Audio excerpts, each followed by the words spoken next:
Okay, so hello, my dear English teachers, and today we are having our second training, which is dedicated to, I called it like this. I called it what the fuck it means. This is what kind of reaction our students could have if they are facing with some unknown vocabulary. And of course, the more they face with some unknown vocabulary, the more often they have this kind of feeling, and this way they feel less confident in their English, blah blah blah. So we had better teach vocabulary well.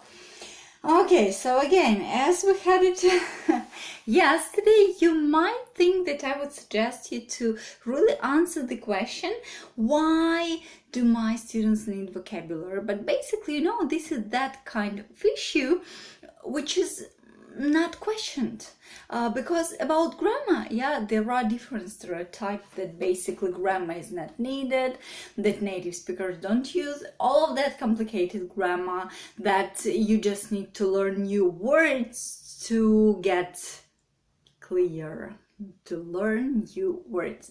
So everybody knows that you have to learn as many words as possible to feel free and confident in your English. But the key word is how many words is enough. So basically this is the key word, and I like to answer it this way. My dear teachers, I would really want you to give your students as much vocabulary as you consider necessary, but at the end of every semester there is a minimum of 200 words for this level, and your students have to operate this vocabulary very well. So this vocabulary must be included in their active vocabulary, and they have to be able to pull it out any moment and actually start using. Again, the question how, we can do it.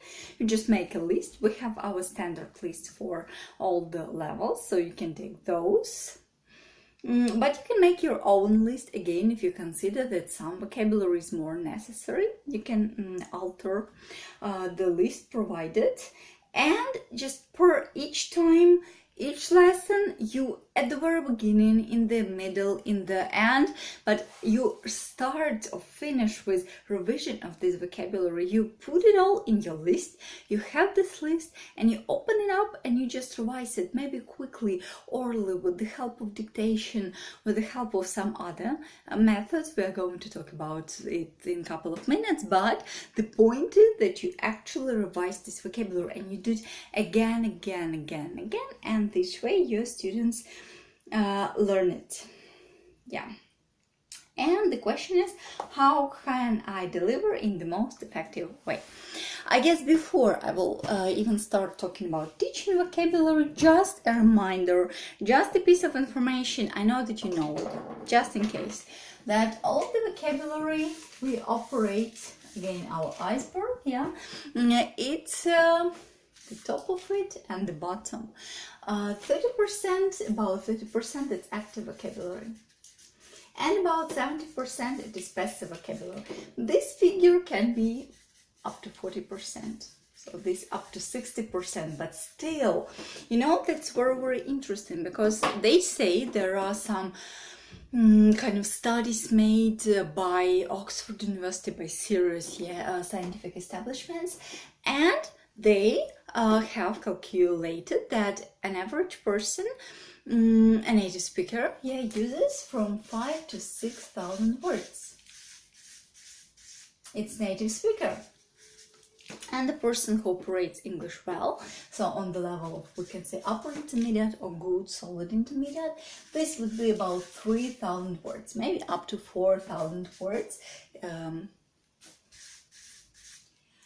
And at first, these numbers could be arguable. You could have said, like, come on, it's not true, I operate more vocabulary. But if you see these numbers, this is Oxford University or another serious university connected to language studying, if they have announced this kind of numbers, you can see that this number in fact might be even lower. Why?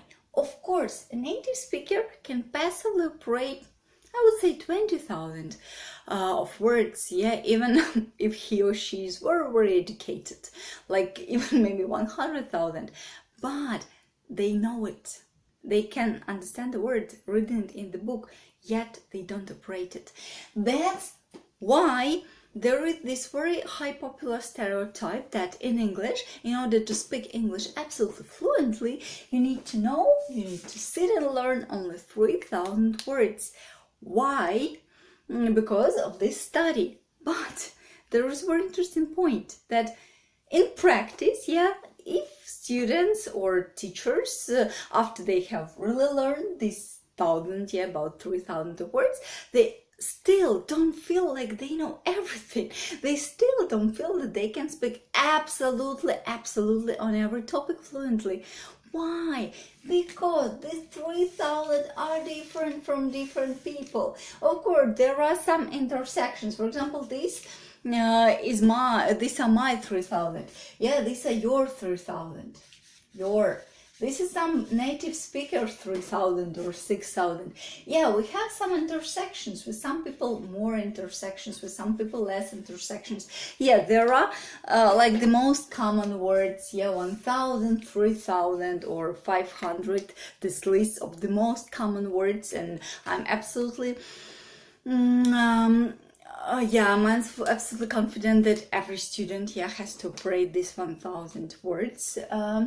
Absolutely, but they are different for different people. That's why basically vocabulary is never enough. Yet we can complete the task only if we set ourselves some exact limits. So my limits for you are 200 words for active usage. Only 200 words per semester. If during the semester you have approximately 40 lessons, these are just 40 lessons, yeah, these are just 5 words per lesson. But not only skim this word, but bring them into the product, yeah, into the product level. We're going to talk about it. So 200 words, they will be active, and I would say out of these calculations, more words, maybe from 600 to 800, together with this. From 600 to 800 may go to their passive vocabulary, yeah, but basically I can say that basically this part is not really your job, yeah. This passive vocabulary is obtained, of course, through the materials you bring, and also through the materials your students work out individually. But this is not your job. Your job is here to make some minimum number of vocabulary, but very, very usable among your students. Yeah, I would say like that.